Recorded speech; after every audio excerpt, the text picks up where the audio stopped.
Bir odam bozorda qo'li yo'q ekan, mana shu joydan dod deyapti ekan. Ey odamlar, birovning haqqidan qo'rqing, zulm qilmang, birovning haqqini yemang deb baqirib yuribdi ekan. Shunda odamlar kelib, nima bo'ldi? Nima bunaqa deyapsiz desa, u odam zo'ravon odam edi ekan.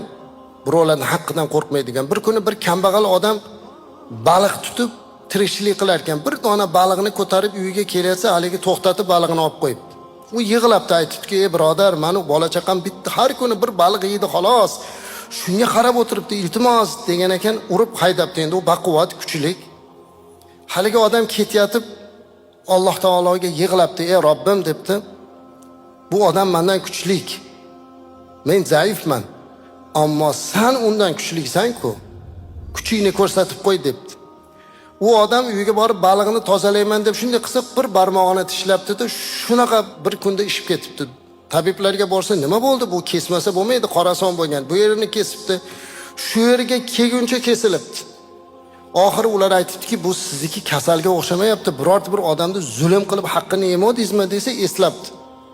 Borib hali odamni topibdi. Sizni balig'ingizni men olib qo'yuvdim, esingizlarmi hozir? Shunda nima deyodingiz deganda, ha, Allohga aytuvdim. Alloh, bu odam mendan kuchli, ammo sen undan kuchliksan, kuchingni ko'rsat deb aytuvdim desa, yig'labdi-da, tavbamni qabul qiling, Alloh meni kechirsin, mana sizga haqqingiz, Alloh menga o'zining kuchini ko'rsatdi deb. Shundan keyin shu yerga kelganda to'xtabdi. Buni odamlarga o'rnak bo'lsin deb bozorda baqirib yuribdi deydi. Birovning haqqini yeb qo'yib bemalol yuraman deyotgan bo'lsa adashadi.